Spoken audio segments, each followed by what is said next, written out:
আমরা মুক্ত হয়েছি, কিন্তু এখনো পর্যন্ত বাংলাদেশের জনবিরোধী শাসন ব্যবস্থা থেকে আমরা মুক্ত হতে পারি নাই। বাংলাদেশের শাসন ব্যবস্থা আগেরটা থাকবে, হাসিনার শাসন ব্যবস্থা থাকবে, আর নতুন কেউ এসে বাংলাদেশ শাসন করবে।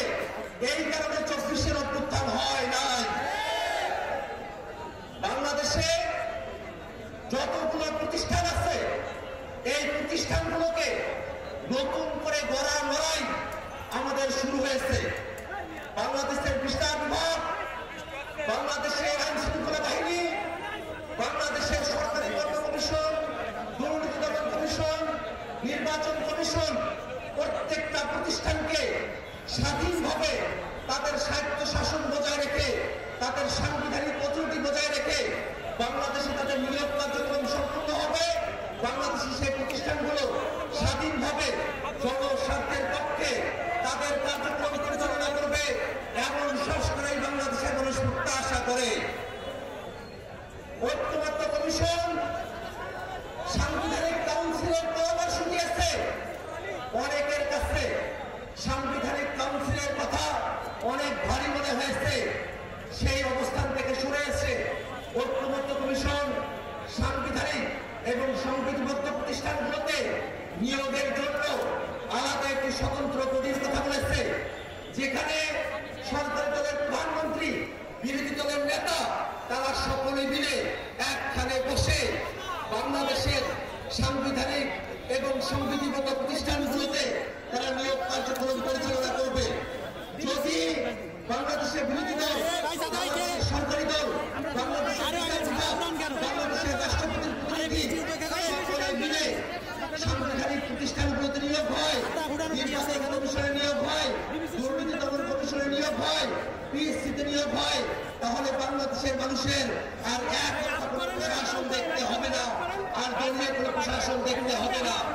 কিন্তু তারপরেও একটি কি দুটি দলের কারণে এই প্রতিষ্ঠানগুলোতে স্বাধীনভাবে নিয়োগের কোনো বডি আমরা তৈরি করতে পারছি না। আমরা স্পষ্ট করে বলতে চাই, বাংলাদেশে স্বাধীনভাবে নিয়োগ কার্যক্রম পরিচালিত হবে, এটাই ছিল 24-এর অভ্যুত্থানের আকাঙ্ক্ষা।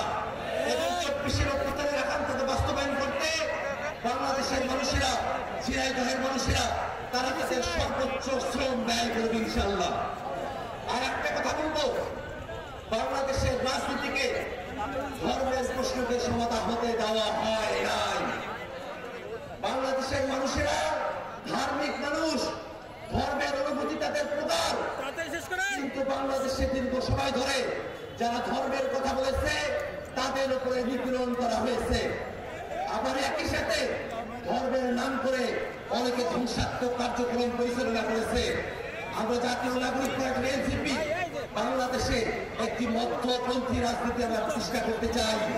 বাংলাদেশের রাজনীতি হবে এমন রাজনীতি, যে রাজনীতিতে ধর্মের প্রতি শত্রুতা থাকবে না, ধর্মের নামেও শত্রুতা থাকবে না, বাংলাদেশের সম্প্রীতির রাজনীতি প্রতিষ্ঠিত হবে। আপনারা ঝিনাইদহের মানুষেরা, আব্দুল্লাহ জাহাঙ্গীর এলাকার মানুষ, আপনাদের কাছে আমাদের প্রত্যাশা, ধর্মের প্রতি অনুভূতিকে বজায় রেখে, ধর্মীয় অনুভূতিকে শৃঙ্খলিত রেখে বাংলাদেশের মানুষের মধ্যে ধর্ম প্রশ্নকে সমাধান করে যে রাজনীতি এনসিপি করতে চায়, তার সঙ্গে আপনারা যুক্ত থাকবেন।